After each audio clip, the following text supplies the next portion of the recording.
Om Sai Shri Sai Jai Jai Sai. Om Shri Sai SATCHARITRA. Chapter 10. In this chapter we cover Sai Baba's mode of life, his sleeping plank, his stay in Shirdi, his teachings, his humility, Nanavali, the easiest path. Remember him, Sai Baba, always with love, for he was ever engrossed in doing good to all and always abided in his self. To remember him only is to solve the riddle of life and death. This is the best and easiest of sadhanas, as it involves no expenditure. A little exertion here brings great rewards. So, as long as our senses are sound, we should minute by minute practice this sadhana. All other gods are illusory, Guru is the only God. If we believe in Sadguru's holy feet, he can change our fortune for the better. If we serve him sincerely, we get rid of our worldly afflictions. We need not study any philosophy like the Nyaya, that is the justice, and the Mimamsa. As we trust the helmsman in crossing rivers and seas, so we have to trust our Sadguru in getting over the ocean of worldly existence. The Sadguru looks to the intense feeling and devotion of his devotees, endows them with knowledge and eternal bliss. In the last chapter, Baba's mendicancy and devotees' experiences and other subjects are dealt with. Let the readers now hear where and how Baba lived, how he slept, and how he taught, etc. Baba's wonderful bedstead. Let us first see where and how Baba slept. Mr. Nana Sahib Dengle brought for Sai Baba a wooden plank, about 4 arms in length and only a span in breadth for sleeping upon. Instead of keeping the plank on the floor and then sleeping on it, Baba tied it like a swing to the rafters of the masjid with old shreds or rags and commenced to sleep upon it. The rags were so thin and worn out that it was a wonder how they could bear or support weight of the plank itself, let alone the weight of Baba. But somehow or other, it was Baba's sheer leela that the worn out rags did sustain the plank along with the weight of Baba on it. On the 4 corners of this plank, Baba lighted panatis, that is earthen lamps, one at each corner, and kept them burning the whole night. It was a sight for the gods to see Baba sitting or sleeping on this plank. It was a wonder to all how Baba got up and down the plank. Out of curiosity, many curious observers keep watching the process of mounting and dismounting, but none succeeded. As crowds began to swell so as to detect this wonderful feat, Baba one day broke the plank into pieces and threw it away. Baba had all the 8 Mahasiddhis, that is powers, at his command. He neither practiced nor craved for them. They came to him naturally as a result of his spiritual perfection. Manifestation of Brahma. Though Sai Baba looked like a man 3 cubits and a half in length, still he dwelt in the hearts of all. Inwardly he was unattached and indifferent, but outwardly he longed for of mass welfare. Though inwardly an abode of peace, he looked outwardly restless. Inwardly he had the state of Brahma, outwardly he seemed engrossed in the world. Sometimes he looked on all with affection, and at times he threw stones at them. Sometimes he scolded them, while at times he embraced them and was calm, composed, tolerant, and well balanced. He always abided and was grossed in the self, and was well disposed towards his bhaktas. He always sat on one asan and never travelled. His satka was a small stick, which he always carried in his hand. He was calm and thought-free. He never cared for wealth and fame, and lived on begging. Such a life he led. He always uttered Allah Malik, that is, God is the real owner, Entire and unbroken was his love for the bhaktas. He was the mine or storehouse for self-knowledge and full of divine bliss. Such was the divine form of Sai Baba, boundless, endless and undifferentiated. One principle which envelops the whole universe from a stone to Brahma, incarnated, is Sai Baba. The really meritorious and fortunate people got this treasure grew in their hands, while those people who, not knowing the real worth of Sai Baba, took him to be a mere human being, were indeed unfortunate.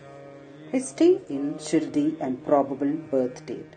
None knew or knows the parents and the exact date of birth of Sai Baba, but it can be approximately determined by his stay in Shirdi. Baba first came to Shirdi when he was a young lad of 16 and stayed there for 3 years. Then all of a sudden he disappeared for some time. After some time he reappeared in the Nizam state near Aurangabad and again came to Shirdi with the marriage party of Chand Patil when he was about 20 years old. Thence he stayed in Shirdi for an unbroken period of 60 years, after which Baba took his Mahasamadhi in the year 1980. From this we can say that the year of Baba's birth is approximately 1838 AD. Baba's mission and advice. Saint Ramdas flourished in the 17th century and fulfilled to a great extent his mission of protecting cows and Brahmins against the Yavanas, that is the Mohammedans. But within 2 centuries after him, the split between the two communities, Hindus and Mohammedans, widened up and Sai Baba came to bridge that gulf. His constant advice to all was to this effect: Ram, that is the god of the Hindus, and Rahim, the god of Mohammedans, were one and the same. There was not the slightest difference between them. Then why should their devotees fall out and quarrel among themselves? You ignorant folk, join hands and bring both the communities together. Act sanely, and thus you will gain your object of national unity. It is not good to dispute and argue. So don't argue, don't emulate others. Always consider your interest and welfare. The Lord will protect you. Yoga, sacrifice, penance and knowledge are the means to attain God. If you do not succeed in this by any means, in vain is your birth. If anyone does any evil unto you, do not retaliate. If you can do anything, do some good unto others. This, in short, was Sai Baba's advice to all. And this will stand in good stead both in material and spiritual matters. Sai Baba as Sadguru. There are many so-called gurus who go about from house to house with cymbals and veena in their hands and make a show of their spirituality. They blow mantras into the ears of their disciples and extract money from them. They profess to teach piety and religion to their disciples, but are themselves impious and irreligious. Sai Baba never thought of making the least show of his worth, that is piety.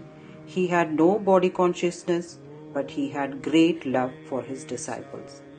There are two kinds of gurus: Niyat, that is appointed or fixed, and Aniyat, that is unappointed or general.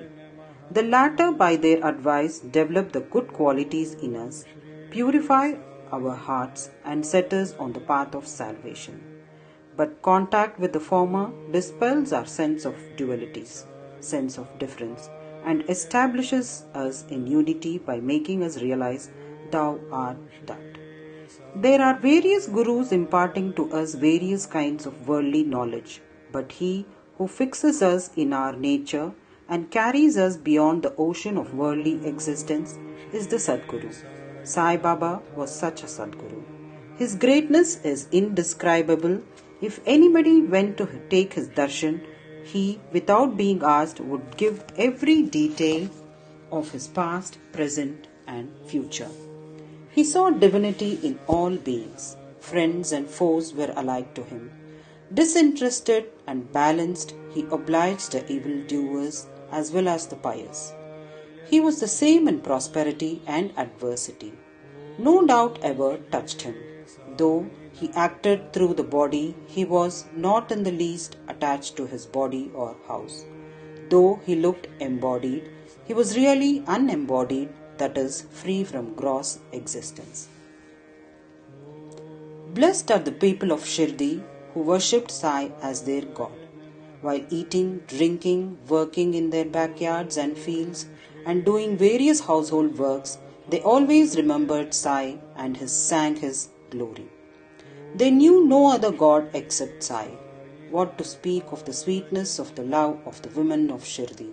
They were quite ignorant, but their pure love inspired them to compose poems or songs in their simple rustic language. Letters of learning they had none. Still, one can discern real poetry in their simple songs. It is not intelligence but love that inspires real poetry as such. Real poetry is the manifestation of true love, and this can be seen and appreciated by intelligent listeners. Collection of these folk songs is desirable, and by Baba's wish, some fortunate devotee may undertake the task of compiling and publishing these folk songs either in the Sai Leela magazine or separately in a book. Baba's humility. Lord or Bhagwan is said to have 6 qualities: fame, wealth, non-attachment, knowledge, grandeur, and liberality. Baba had all these in him. He incarnated in flesh for the sake of bhaktas. Wonderful was his grace and kindness, for he drew the devotees to him, or how else one could have known him. For the sake of his bhaktas, Baba spoke such words the goddess of speech could not utter. Here is a specimen. Baba spoke very humbly as follows: Slave of slaves, I am your debtor. I am satisfied at your darshan. It is a great favor that I saw your feet. I considered myself blessed thereby. What a humility is this! Though outwardly Baba seemed to enjoy sense objects, he had not the least flavor in them, nor even the consciousness of enjoying them. Though he ate, he had no taste, and though he saw, he never felt any interest in what he saw. Regarding passion, he was as perfect a celibate as Hanuman. He was not attached to anything. He was pure consciousness, the resting place of desire, anger, envy, and other feelings. In short, he was disinterested, free, and perfect. A striking instance may be cited in illustration of this statement. Nanavali. There was in Shirdi a very quiet and queer fellow by name Nanavali. He looked to Baba's work and affairs. He once approached Baba, who was seated on his gadi, that is the seat, and asked him to get up as he wanted to occupy the same. Baba at once got up and left the seat which he had occupied. After sitting there a while, Nanavali got up and asked Baba to resume his seat. Then Baba sat down and Nanavali fell at his feet. Baba did not show the slightest displeasure in being dictated or ousted. This Nanavali loved Baba so much that he breathed his last on the 13th day of Baba's Mahasamadhi. The easiest path, hearing the stories of the saints and being in their company. Though Sai Baba acted outwardly like an ordinary man, his action showed extraordinary wisdom and skill. Whatever he did was done for the good of his devotees. He never prescribed any asana, regulation of breathing, or any rites to his bhaktas, nor did he blow any mantra into their ears. He told them to leave off all cleverness and always remember Sai, Sai. If you did that, he said, all your shackles would be removed and you would be free. Sitting through 5 fires, sacrifices, chantings, 8-fold yoga are possible for the Brahmins only. They are of no use to the other classes. The function of the mind is to think. It cannot remain without thinking for a minute. If you give it a sense object, it will think about it. If you give it Guru, it will think about Guru. you have heard most attentively the grandeur of Sai. This is the natural remembrance of Sai. Hearing the stories of the saints is not so difficult as the other sadhanas mentioned above. The stories remove all fear of the sansar, that is worldly existence, and take you onto the spiritual path. So, listen to these stories, meditate on them, and assimilate them. You may do or attend to your worldly duties, but give your mind to Sai and his stories, and then he is sure to bless you. This is the easiest path, but why do not all take to it? The reason is that without God's grace, we do not get the desire to listen to the stories of saints. With God's grace, everything is smooth and easy. Hearing the stories of the saints is, in a way, keeping their company. The importance of the company of the saints is very great. It removes our body consciousness and egoism, destroys completely the chain of our birth and death, cuts asunder all the knots of the mind and takes us to God, who is pure consciousness. It certainly increases our non-attachment to sense objects and makes us quite indifferent to pleasures and pains and leads us onward on the spiritual path. If you have no other sadhana, such as uttering God's name, worship or devotion, etc., but if you take refuge in them, that is the saints, wholeheartedly, they will carry you off safely across the ocean of worldly existence. It is for this reason that the saints manifest themselves in this world. Even sacred rivers such as the Ganges, Godavari, Krishna and Kaveri, etc., which wash away the sins of the world, desire that the saints should come to them for a bath and purify them. Such is the grandeur of the saint. It is an account of the store of merit in past births that we have attained the feet of Sai Baba. We conclude this chapter with meditation on Sai's form. He, the graceful and handsome Sai, standing on the edge of the masjid and distributing udi to each and every bhakta, with a view to his welfare. He who thinks the world as an illusion and who is ever engrossed in supreme bliss, before him we humbly prostrate ourselves. Bow to Sri Sai, peace be to all. Om Sai Ram.